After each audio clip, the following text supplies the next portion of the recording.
आखिर क्यों किया था श्री कृष्ण ने एकलव्य का वध और क्यों मांगा था द्रोणाचार्य ने एकलव्य का अंगूठा।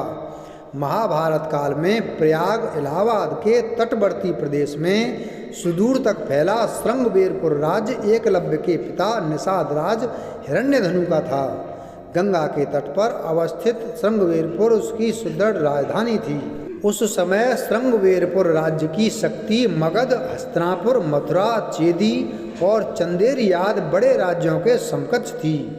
निषाद हिरण्यधनु और उनके सेनापति गिरवीर की वीरता विख्यात थी। निषाद राज हिरण्यधनु और रानी सुलेखा के स्नेहांचल से जनता सुखी व संपन्न थी।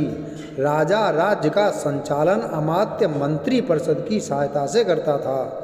निषाद राज हिरण्यधनु को रानी सुलेखा द्वारा एक पुत्र प्राप्त हुआ जिसका नाम अभिधुम्न रखा गया। प्रातः लोग उसे अभय नाम से बुलाते थे। 5 वर्ष की आयु में एकलव्य की शिक्षा की व्यवस्था कुलीन गुरुकुल में की गई। बालपन से ही अस्त्र शस्त्र विद्या में बालक की लगन और एक निष्ठा को देखते हुए गुरु ने बालक का नाम एकलव्य संबोधित किया।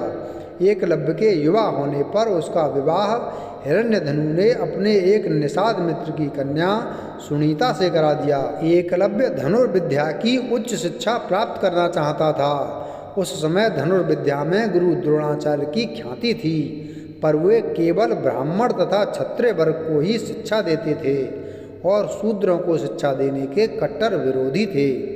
महाराज हिरण्यधनु ने एकलव्य को काफी समझाया कि द्रोणाचार्य तुम्हें शिक्षा नहीं देंगे, पर एकलव्य ने पिता को मनाया कि उनकी शस्त्र विद्या से प्रभावित होकर आचार्य द्रोण स्वयं उसे अपना शिष्य बना लेंगे। पर एकलव्य का सोचना सही न था। द्रोणाचार्य ने दुत्कार कर उसे आश्रम से भगा दिया। एकलव्य हार मानने वालों में से न था और बिना शस्त्र शिक्षा प्राप्त किए वह घर वापस नहीं लौटना चाहता था। इसलिए एकलव्य ने वन में गुरु द्रोणाचार्य की एक प्रतिमा बनाई और धनुर्विद्या का अभ्यास करने लगा। शीघ्र ही उसने धनुर्विद्या में निपुणता प्राप्त कर ली। एक बार द्रोणाचार्य अपने शिष्यों और एक कुत्ते के साथ उसी वन में आए। उस समय एकलव्य धनुर्विद्या का अभ्यास कर रहे थे। कुत्ता एकलव्य को देख भौंकने लगा। कुत्ते के भौंकने से एकलव्य की साधना में बाधा पड़ रही थी, अतः उसने अपने बाणों से कुत्ते का मुंह बंद कर दिया।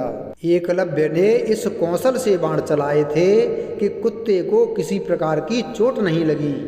कुत्ता द्रोणाचार्य के पास पहुंचा। द्रोणाचार्य और शिष्य ऐसी श्रेष्ठ धनुर्विद्या देख आश्चर्य में पड़ गए। वे उस महान धनुर्धर की खोज में लग गए। अचानक उन्हें एकलव्य दिखाई दिया। जिस धनुर्विद्या को वे केवल क्षत्रियों और ब्राह्मणों तक सीमित रखना चाहते थे, उसे शूद्रों के हाथों में जाता देख उन्हें चिंता होने लगी। तभी उन्हें अर्जुन को संसार का सर्वश्रेष्ठ धनुर्धर बनाने के वचन की याद आई। द्रोणाचार्य ने एकलव्य से पूछा, तुमने यह धनुर्विद्या किससे सीखी? एकलव्य ने कहा, आपसे आचार्य। एकलव्य ने द्रोणाचार्य की मिट्टी की बनी प्रतिमा की ओर इशारा किया। द्रोणाचार्य ने एकलव्य से गुरु दक्षिणा में एकलव्य के दाएं हाथ का अंगूठा मांगा।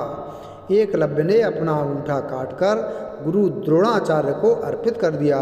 कुमार एकलव्य अंगुष्ठ बलिदान के बाद पिता हिरण्यधनु के पास चला जाता है। एकलव्य अपने साधनापूर्ण कौशल से बिना अंगूठे के धनुर्विद्या में पुनः दक्षता प्राप्त कर लेता है। आज के युग में आयोजित होने वाली सभी तीरंदाजी प्रतियोगिताओं में अंगूठे का प्रयोग नहीं होता है, अतः एकलव्य को आधुनिक तीरंदाजी का जनक कहना उचित होगा। पिता की मृत्यु के बाद वह श्रृंगवेरपुर राज्य का शासक बनता है। अमात्य परिषद की मंत्रणा से वह न केवल अपने राज्य का संचालन करता है, बल्कि निषाद भीलों की एक सशक्त सेना और नौसेना गठित करता है और अपने राज्य की सीमाओं का विस्तार करता है। विष्णु पुराण और हरवंश पुराण में उल्लिखित है कि निषाद वंश का राजा बनने के बाद एकलव्य ने जरासंध की सेना की तरफ से मथुरा पर आक्रमण कर यादव सेना का लगभग सफाया कर दिया था। यादव वंश में हाहाकार मचने के बाद जब कृष्ण ने दाहिने हाथ में महज 4 अंगुलियों के सहारे धनुष बाण चलाते हुए एकलव्य को देखा तो उन्हें इस दृश्य पर विश्वास ही नहीं हुआ। एकलव्य अकेले ही सैकड़ों यादव वंशी योद्धाओं को रोकने में सक्षम था। इसी युद्ध में कृष्ण ने छल से एकलव्य का वध किया था। उसका पुत्र केतुमान महाभारत युद्ध में भीम के हाथ से मारा गया था। जब युद्ध के बाद सभी पांडव अपनी वीरता का बखान कर रहे थे तब कृष्ण ने अपने अर्जुन प्रेम की बात कबूली। कृष्ण ने अर्जुन से स्पष्ट कहा था कि तुम्हारे प्रेम में मैंने क्या क्या नहीं किया है। तुम संसार के सर्वश्रेष्ठ धनुर्धर कहलाओ, इसके लिए मैंने द्रोणाचार्य का वध करवाया, महापराक्रमी कर्ण को कमजोर किया और न चाहते हुए भी तुम्हारी जानकारी के बिना भील पुत्र एकलव्य को भी वीर गति दी ताकि तुम्हारे रास्ते में कोई बाधा ना आए।